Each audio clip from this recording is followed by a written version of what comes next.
Let me introduce our speaker. This is David Pearson, who haven't done the whole of his biography that's on the website.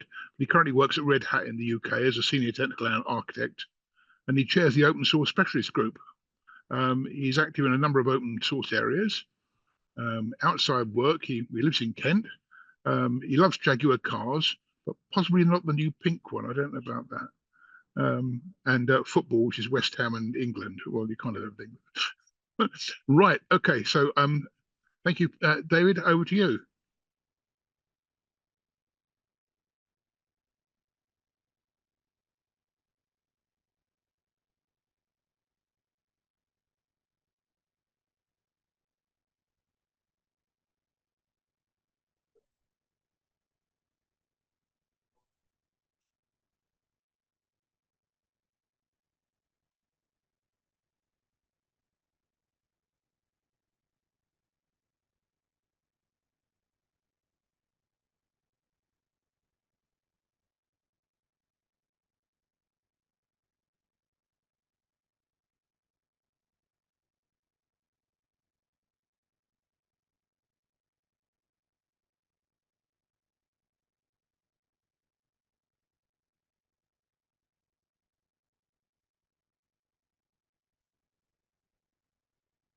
Can we stop? Sorry, it appears that your microphone isn't being fed through somehow.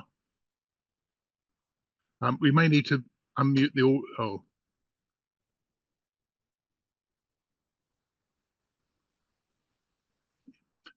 I think it's probably muted on here, so we need to.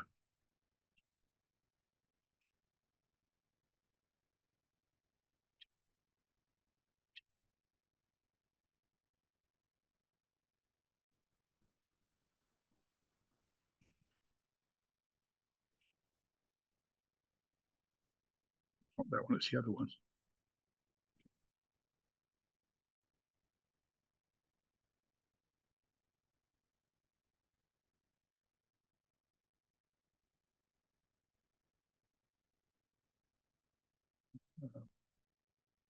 Oh no, yes.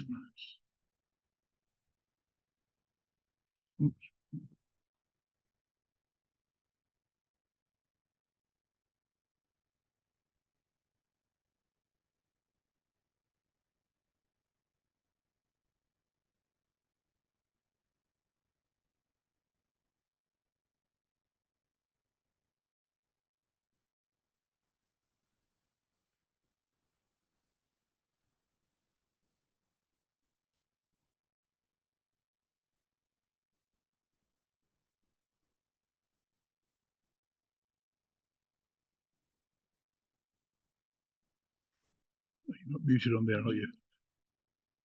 No.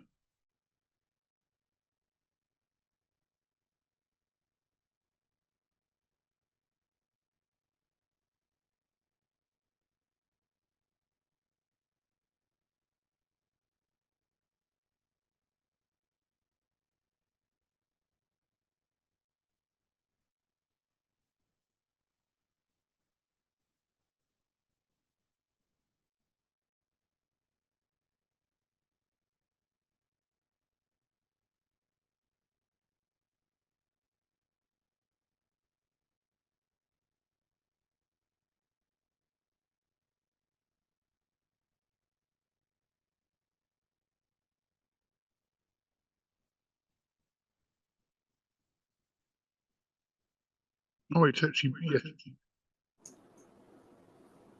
David. Okay, you can hear me now?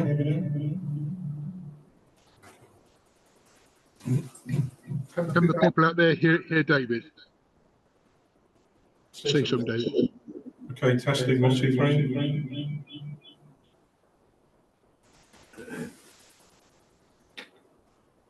Somebody, okay, yeah, we're there. Carry on. Right, it's always the technology, isn't it? All right, so we did test it. Well, okay. Technology again, it always breaks.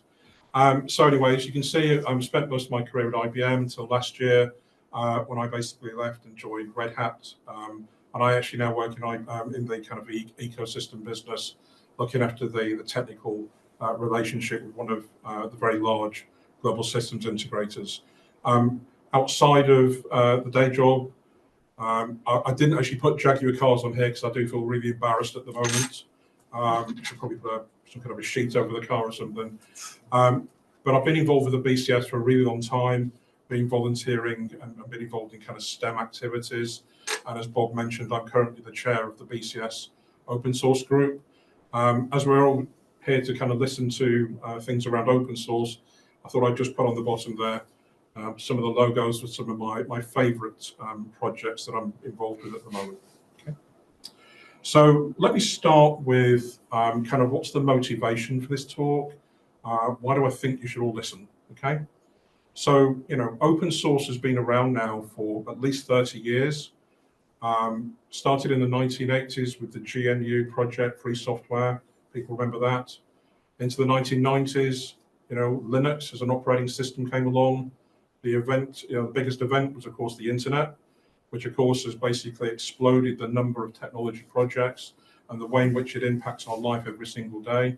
And, of course, I guess over the last sort of 10 years, we've seen the emergence of kind of cloud computing, all right, cloud native solutions, and really all of it has contributed to the building of what I would describe as a very kind of comprehensive, large open source ecosystem.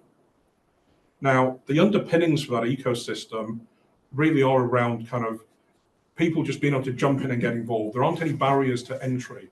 Anybody that's got an interest in really any aspect of technology can normally find some way to get involved with open source. And actually, when you get involved with open source, it really is all about collaboration, all right? Coming together, the power of the crowd to work and innovate and ultimately, hopefully, create some really fantastic quality software. So this evening, really what I wanted to do is to talk about that ecosystem because like anything, there's problems kind of buried deep around it, all right? And I'd like to talk about some of those challenges and I'd like to give you my very subjective view or I guess some of the kind of the ingredients or the recipe that I think might help make it more sustainable, particularly from an ethical point of view over the long term. So what I'd like to do is, first of all, I guess, you know, define what I mean by ethics and sustainability in the context of this talk. I'm conscious that we probably have a little bit of a mixed audience. So some people probably know about what open source is. Others are not, probably even ever heard of it. So I'd like to just kind of level set and make sure everyone's at the same place. Then I'm going to move on and talk about what I see as the challenges. And then, of course, you know, not the solution, but certainly my thoughts about how things could be improved. Okay? And like Bob said, if you've got any questions, we could just sort of hold them in the room, wait until the end of the presentation, and we'll definitely have time to discuss. I will be honest, I'm trying to be provocative with some of the things that I'll be saying this evening. I'd love to have debate and questions. And if anyone on the Zoom call that's kind of connected with us remotely, please use the chat and we'll get to those questions as well at the end of the presentation. So in the context of this talk this evening, I want you to think about the definition of kind of ethics and sustainability, all right? For me, all right, in the context of what I'm going to talk about, ethics is really all about how people behave, right? We all know what's right and wrong. We all know when we're doing the right or the wrong thing. And really, ultimately, it's about the standards by which everyone is going to be judged, okay? And I'd like you just to hold that in your mind as I'm going through the content this evening. Sustainability for me is really all about, you know, the long term, being able to maintain something, a set of activities and action constantly over a period of time. And if you bring those two together, that's kind of right at the heart of what I'm talking about this evening, related to the open source ecosystem, okay? So let me level set. Let's talk about what is open source, all right? So I'll put in brackets software because actually as I go through this, my passion, I am a software person, all right?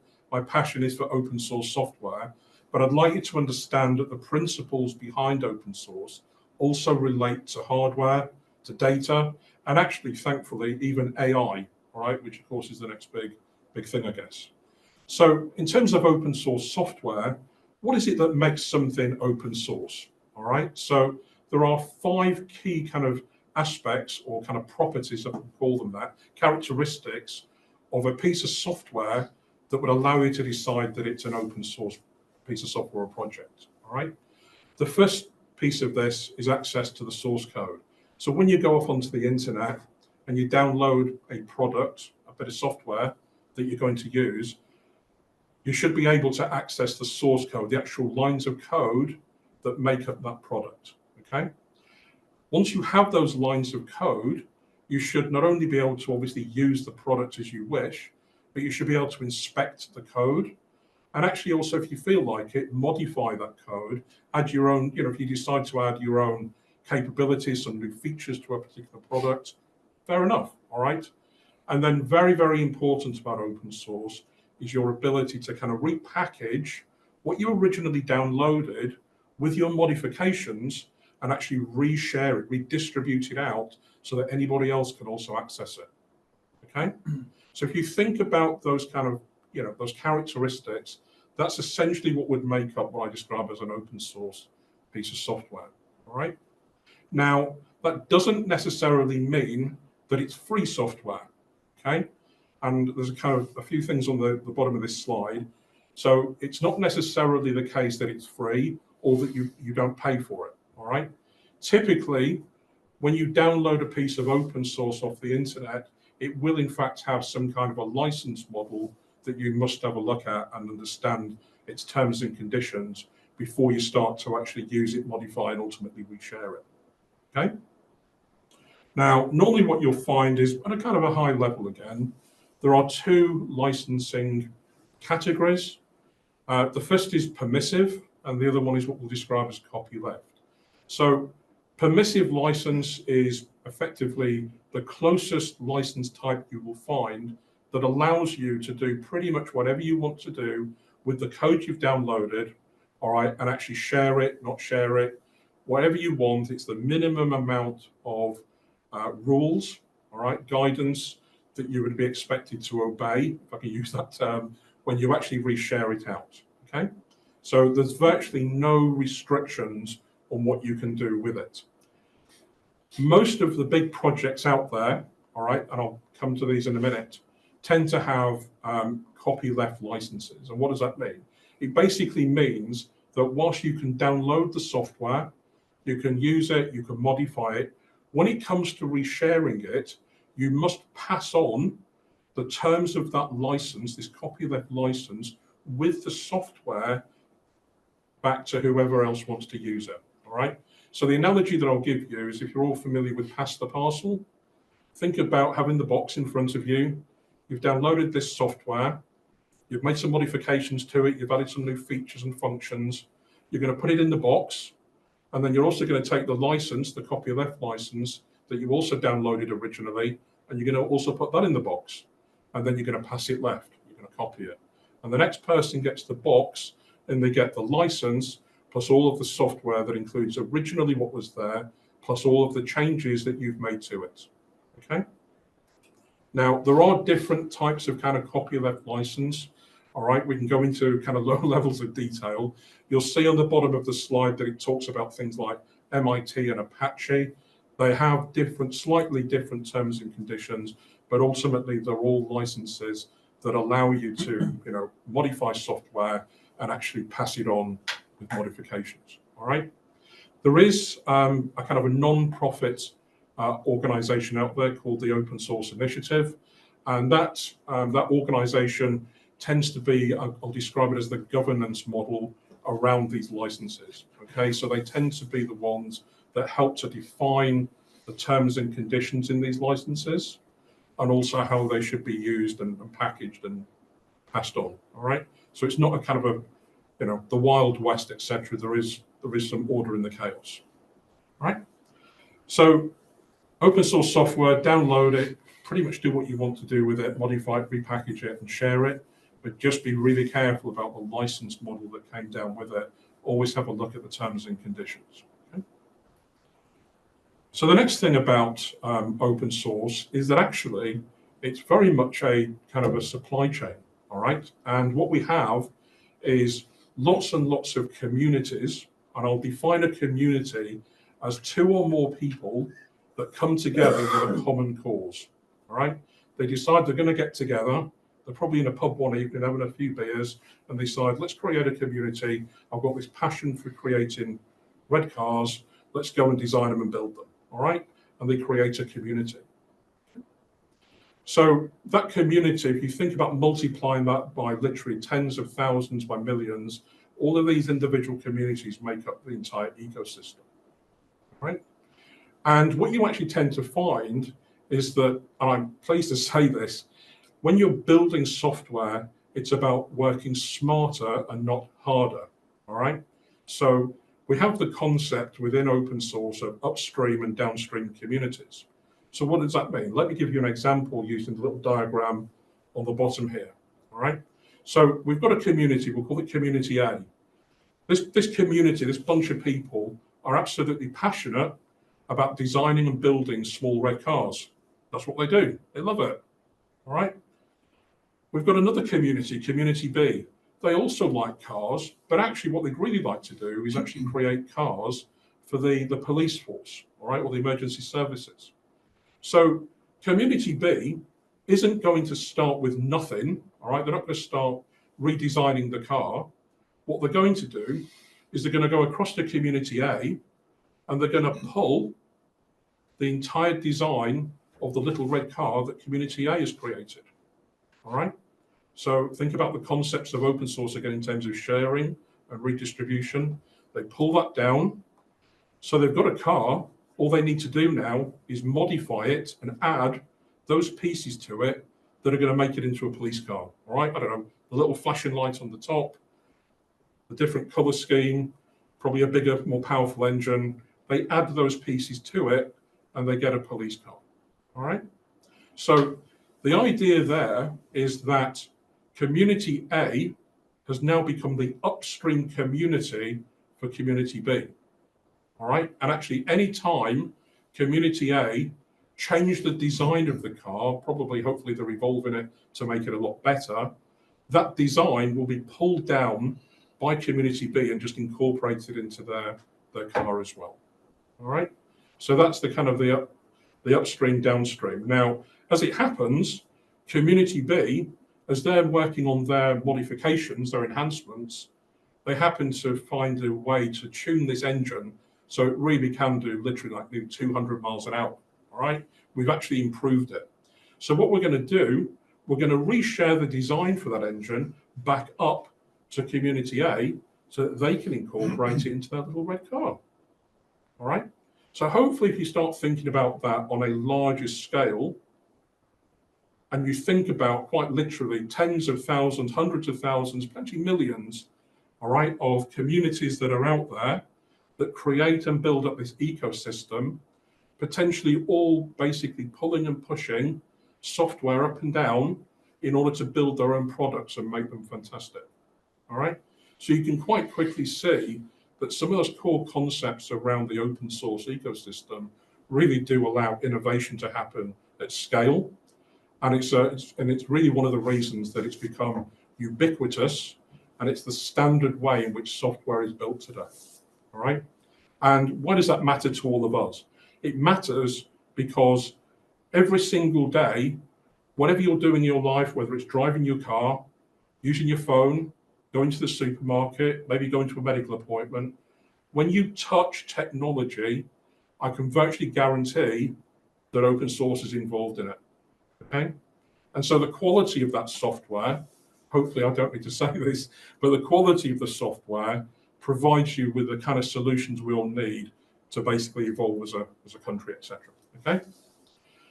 Now, there are a couple of non-profit organizations that are out there. I've already mentioned the Open Source Initiative that focuses on the license models. There are others, such as the Linux Foundation, and within that, the Cloud Native Computing Foundation. They tend to provide, I guess, a level of governance around different communities as they build their products to basically shepherd them to a point where they can be productionized and actually ready for governments, businesses to actually use them, all right? So you'll tend to find some communities are under the umbrella of these particular organizations, some are not. It kind of depends on a number of different factors, right? Hopefully I've level set, all right? So you're thinking that's great, but what's the problem? So I've been around in open source now for a long time, all right? Probably well over 25, maybe 30 years. What I've seen, unfortunately, is that when communities are coming together, and actually as they start to become more active, often there are no clear or not very clear ethical guidelines for how people come into that community should behave, what kind of standards are involved with how they should collaborate, and really what to expect from the entire experience. And sometimes it doesn't work particularly well. And of course, when it doesn't work very well, you can imagine that the quality of the software isn't great. So that's one problem, one challenge. The other one that I see is that, unfortunately, you tend to find some people that, believe it or not, set out to deliberately break things, all right? They actually want to deliberately go to a community and fundamentally drop a bomb on it and try and, kill the product. A few examples to try and illustrate my point. So back in 2020, if anyone's involved with kind of web programming, you'll have come across a JavaScript framework called React. So at the time, it was actually shepherded, owned, managed by Facebook. I believe it's now by Meta. They had a really big problem in the community because actually some of the key members of the community started to basically provide racist comments and harass other members of the community. It was terrible. All right, it was so bad that it actually became known as ReactGate. All right, and I've put a little hashtag here. Even today, if you go out onto one of the search engines on the web and search for, #ReactGate, you can see it all come back and you can actually see what's going on. It actually ended up with some very key members of this community having to leave it altogether, and it caused a lot of issues and problems with the roadmap for the React framework. So that's kind of one example of really bad ethical behavior or unethical. Next example, not one that was particularly well publicized. It does put a little bit of a wry smile on my face because this is what students do sometimes. But two graduates at the University of Minnesota, right, working on a paper, which I've referenced at the bottom of the slide here, the feasibility of stealthy introducing vulnerabilities in open source. So they've actually set out to deliberately try and kill the Linux kernel. Now, if you don't know what the Linux kernel is, think about billions and billions of devices, whether it's a computer server, whether it's some software in your phone, your TV, in the hospital, or wherever it is. If it's running the Linux operating system, all right at the heart of that is something called the kernel, all right? And ultimately, it's a little piece of software that's responsible for, I guess, defining how the hardware and the software kind of interact, all right? I won't go into any more detail, but that's the level. Think about that being basically deliberately altered so it basically crashes and doesn't work. Think about, thankfully, there's very robust processes in place with that community that was obviously caught, it didn't get through. But think about if that community didn't have good practices and it did get through into the kernel, and based on the principles of open source with it being pulled down and people updating their software, think about the chaos that we could have. All right, crazy. All right. Next example.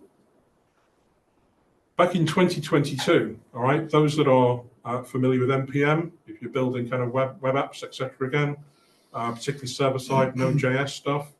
For those that don't know what that is, don't worry about it. Really what you want to take away from this is that there are a number of very popular libraries of code on the internet, and many people, you can see we're talking about 20 million downloads per week, all right? 2,500 dependents, 19,000 projects using this stuff. The author, for whatever reason, all right, decided that he would intentionally start to break the code, all right? He'd actually make it print gibberish on the screen, and he'd actually send, the software into an infinite loop. It's not very ethical, all right? It's not a great advert for open source. The final thing I want to mention before I move on is the GitHub open source survey. Now, if you're not familiar with GitHub, I'll describe it as the web-based platform where the majority of open source projects basically come to collaborate, build, store their code. All right. So if I go all the way back to the principles of open source, where you want to go and find a bit of software, download it, and start playing around with it and modify it, the place you're going to go to find your code is this thing called GitHub. All right. And I put the stat on the top of the slide here. Last year, apparently, according to GitHub, they've got more than 420 million software repositories under their management. That's actually quite a lot. All right. You can see it's the world's largest source code repository. All right. Normally we talk about, we tend to shorten things in the IT business.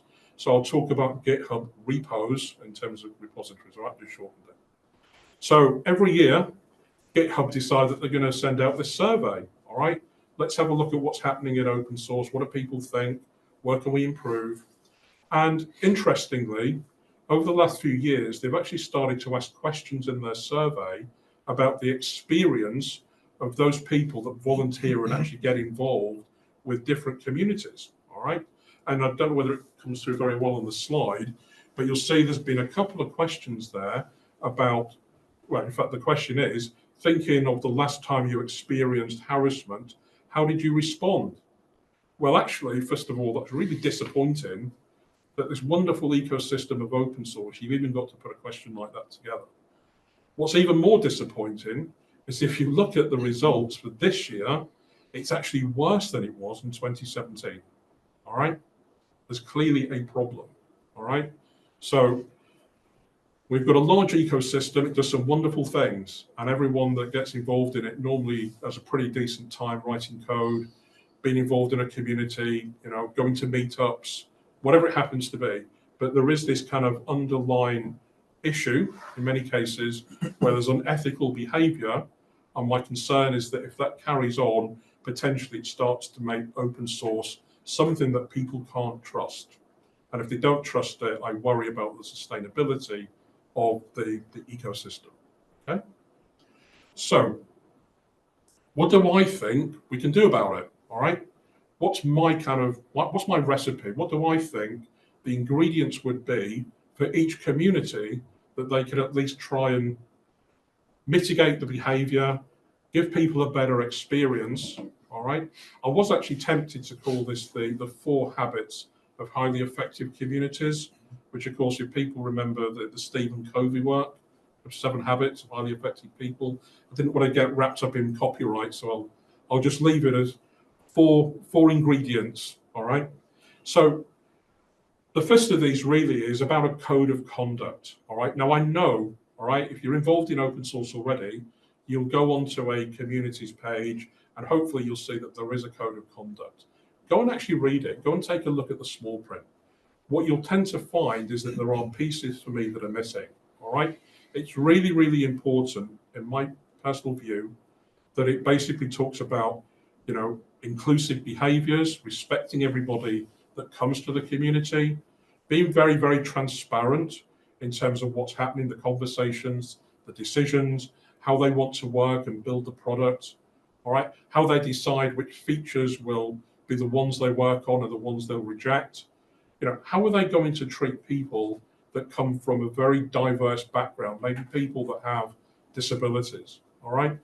If you're somebody that wants to get involved with open source, you're probably going to want to read the code of conduct to actually figure out whether it's something that kind of resonates with you. Is this a community that I think I can be part of?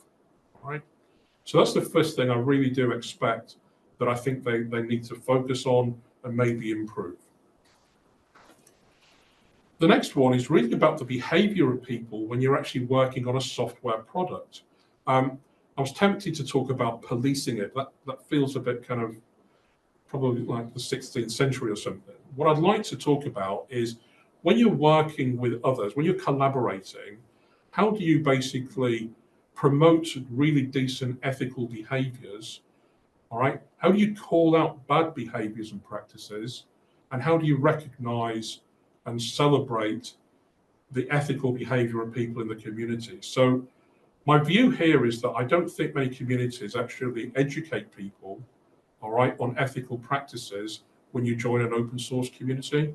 All right, if anyone wants to get involved in this stuff, generally you'll go to GitHub, you'll have a look at the particular set of repositories and the front page that tells you a little bit about what this community is doing, and then basically off you go, all right? I'd like to see education sessions being held by communities that actually communicate with new volunteers and describe how you should behave, what's expected of you, and actually what the outcome will be if you don't behave in that way, all right? Just slightly changing it. The next thing is really about what I call inclusive collaboration, all right? As I've seen the ecosystem develop, many communities have typically had maybe a small number of very, very active people, all right? They call them committers, all right? The people that are really at the heart of this, genuinely just bringing everything together, building the end product, and they tend to come up with ideas that maybe they've got more weight, all right, than other people's ideas. That's not a very inclusive thing to do, all right? So I think it needs to be democratized. I think it needs to be made more of an equitable decision-making process. And what I really think is that, you know, inclusive behaviors need to be right at the core of every community, so that when people do contribute an idea, it gets an equal say in terms of whether it's going to go forward or not, and the voting and the processes around that. Okay, and that's, I think, in the most part, I think that's there at the moment. But once again, I have seen communities where I do think that's a little bit of a problem, and I think to drive better ethical behaviour around this would improve the quality of what they produce. And then the last thing is really what I call moral principles. This is about how they kind of market themselves and what, you know, how do they appear to the outside world. For those of you that attend technology conferences, all right, or just watch technology talks on YouTube, just think about it for a minute. When was the last time the speaker started talking, not initially about the fantastic product and the wonderful new features, but he actually started by talking about the fantastic community, the ethical practices, and what they do to actually work together to build this product? Think about sort of swapping that around. Would that not be more attractive to people wanting to be part of that? All right.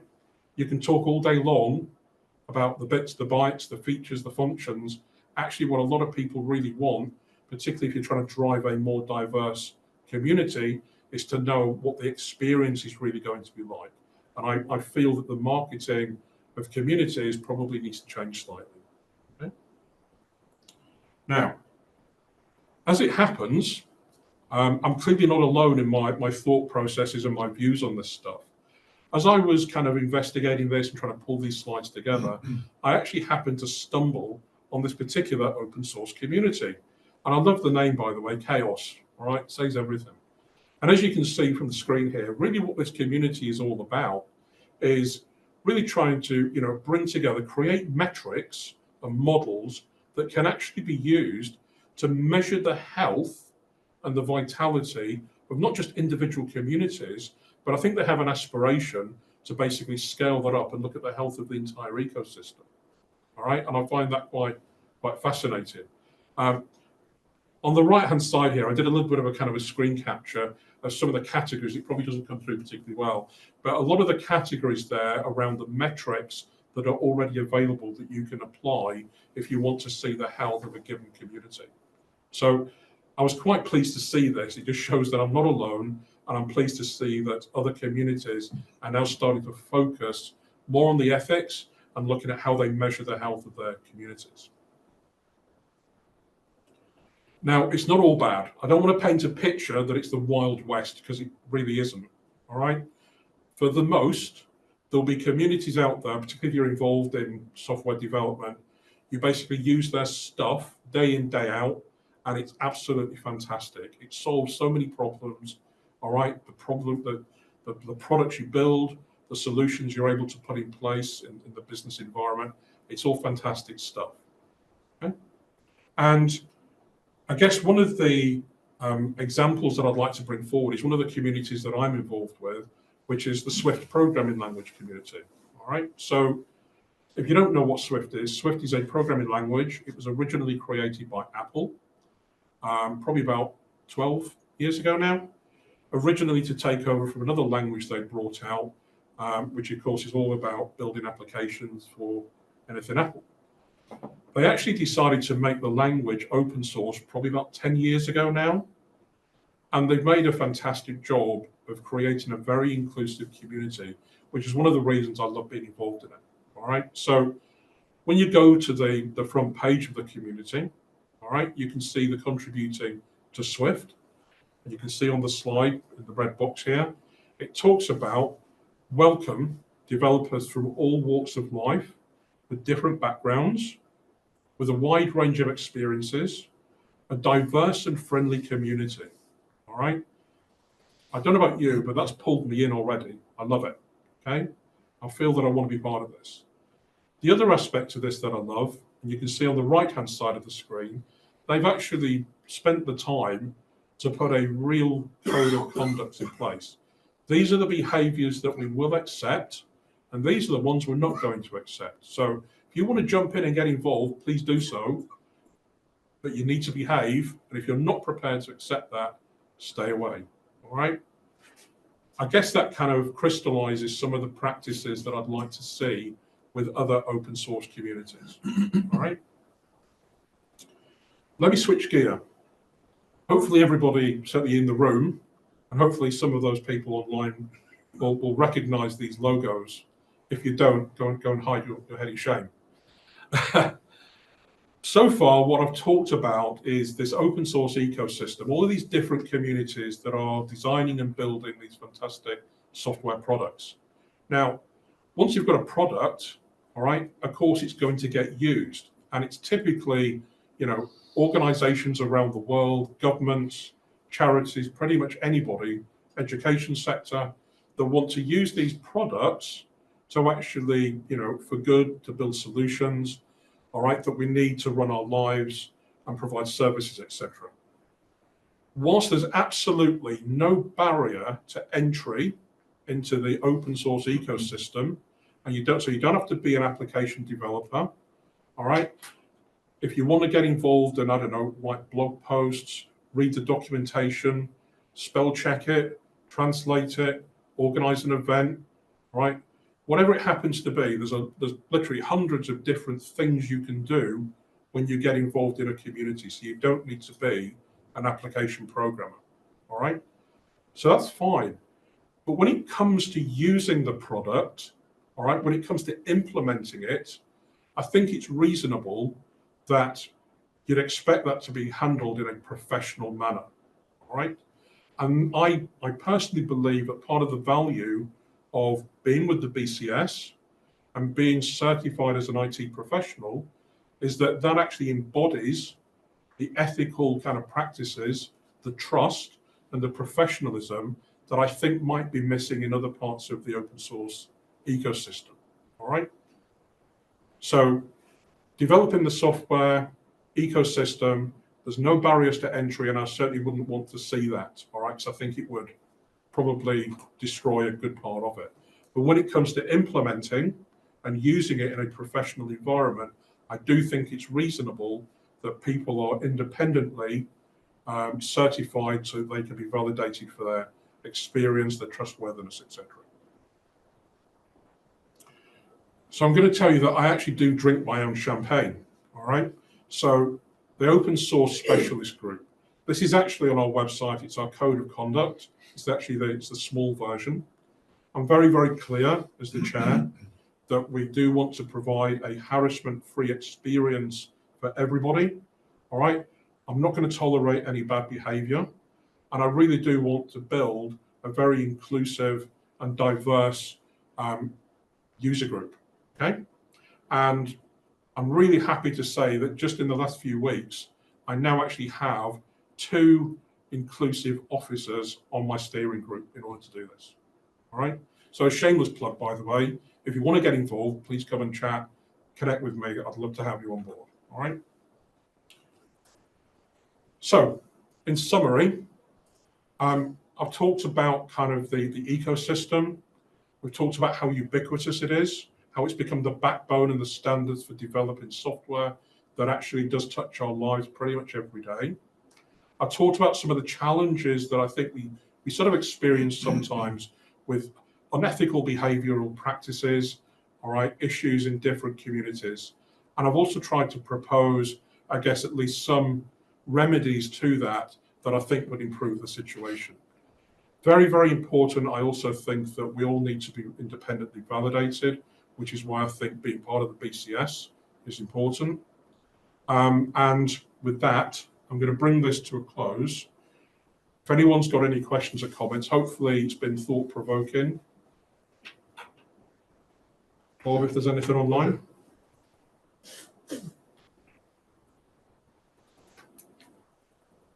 Right. Press the button to unmute it. Okay. Anybody got a question? Some questions in the room? Thank you very much for a very interesting talk. I was thinking about the idea of... Sorry, is the mic switched on? Yeah. Okay. Recording. Can you hear me? Okay.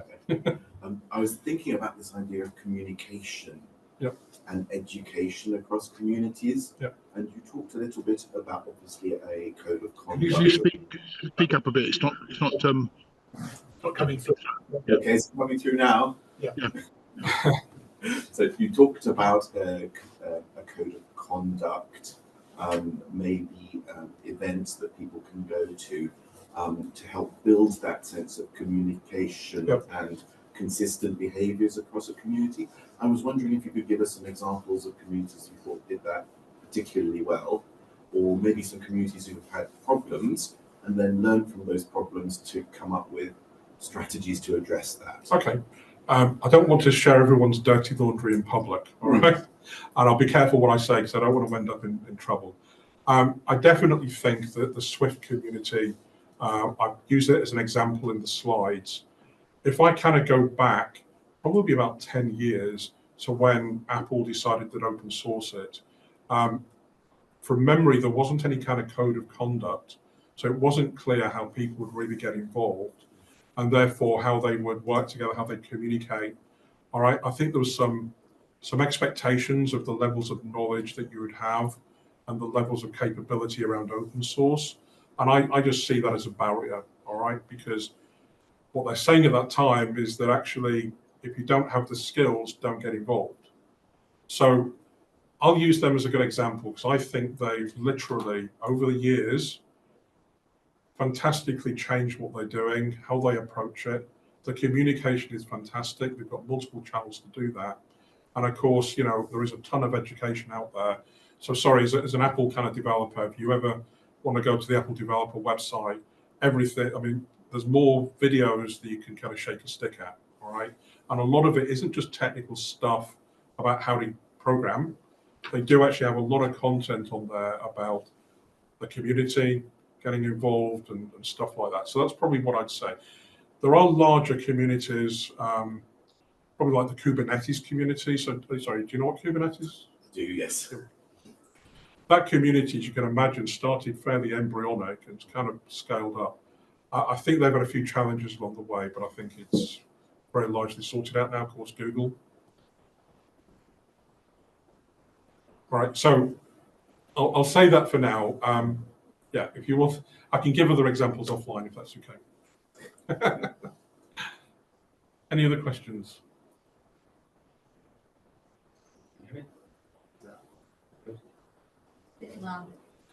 Hello? Shout. Oh, shout, okay. Yeah, so I've worked in banking and finance. I'm working towards a couple of certifications with FinOps. Yeah, FinOps, financial open source stuff with the Linux Foundation. Yep. And yeah, sort of my question around sort of like security is obviously the key, one of the big key things in finance or banking. And sort of my question is about like how do you enforce these sort of you know, like code of conduct? How are they sort of enforced and managed? And what sort of impact on security do you see as being like a positive from these things going forward? Yeah. So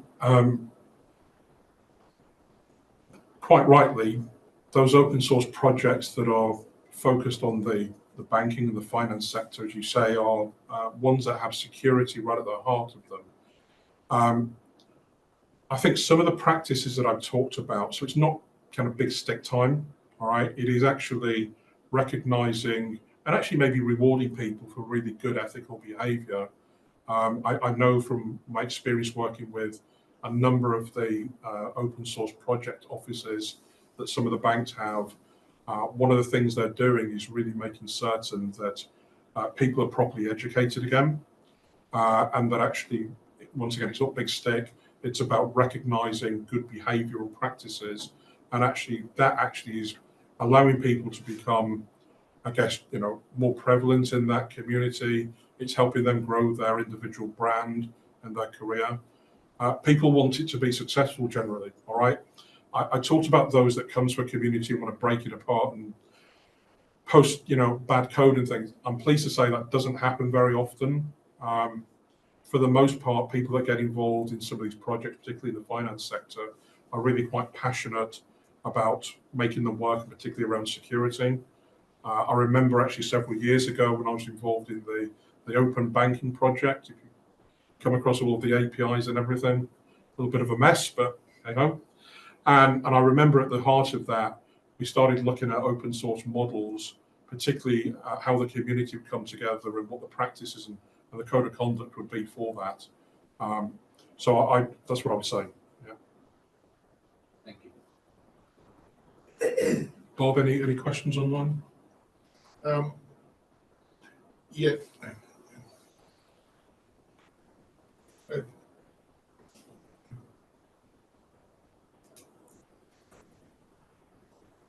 It keeps muting me again.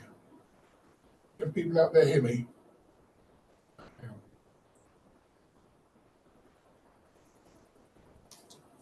Can you look at the chat?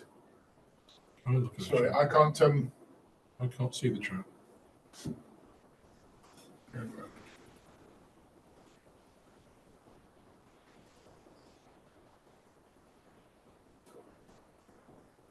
Every time I turn mute off, it turns it back on again.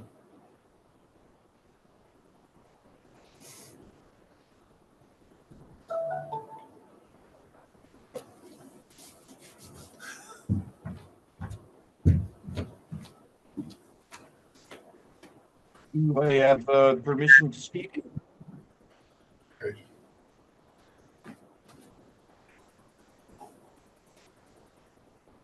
Okay, we do have one question from Michael Wynn.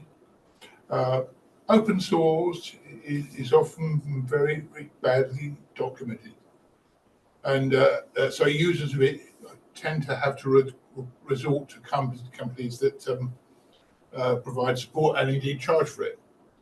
Say our own messaging, Nats.io in messaging. He says we use both products and we have issues with both. Right. Okay, so I agree. Many communities focus on building the software product, and can be very, very bad at creating documentation. Maybe that needs to be one of the ethical practices, all right, that actually just makes it easier for anybody that wants to consume the software to actually understand it and get good quality documentation. So I guess that's what I can say. I agree. Francois, if you can hear me. Yes, I do. I would like to agree with the previous, the one before previous speaker about banking concerns with respect to security. I have worked for a Swiss bank for 20 years. And in recent time, they have opened a board in charge of approving specific open source packages after a security audit. although they use open source software everywhere in Java applications. So it's very critical that attention should be paid to security. I don't really have a question, it's more of a statement of things. That's all I have to say. I'm trying to think, I didn't quite understand the question. So I understand there's a very large software being used. Hopefully I'm on the right lines here, but normally what I see is that you'll tend to find that development teams will pull down the open source libraries they're going to use. They'll store them inside of their organization, and they'll have solutions in place that will actually scan the code for CVEs and other kind of security issues to make certain that when they're using those libraries, it doesn't creep into the main software product. Yes, that is the concept, obviously. Yeah. And if a specific package and version is not approved by the bank, it doesn't get in. It doesn't go through the proxy. It doesn't go into Eclipse, and you're screwed. It's that strict. Yeah, and I guess that's just really good kind of DevSecOps principles that you're really talking about. Yes. Yes, nothing goes unpunished in the bank. Yeah. Okay. Any more questions? I think that's all the questions. So okay. And if I can still hear this, yes. So I feel I'm not working now then. So well, thank you very much, David. I think we'd like to show our appreciation.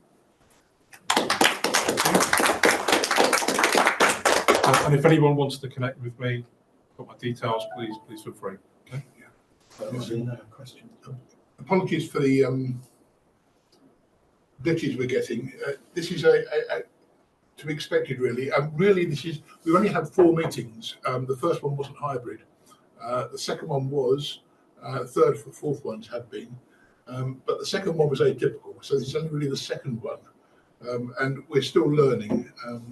The lack of microphone at the beginning was because I was feeding it through a connector, a virtual connector, and I'd forgotten to plug in the other end of the connector. So that was what that was. Literally, it was unplugged in modern terms, or as they like to say, a high impedance air gap. So yes, that's what it was. We're getting there, and we're learning each time. So hopefully we'll get there. So thank you very much, everybody, for coming, and thank you for everyone out there as well. And we hope to see you at the next meeting, which is, I think, on the 29th of January, thereabouts. Anyway, end of January, but it's on the website. There are also some joint meetings on the website, and feel free to have a look at those as well. The Hampshire branch particularly do a lot of webinars. It's worth having a look at. Thank you.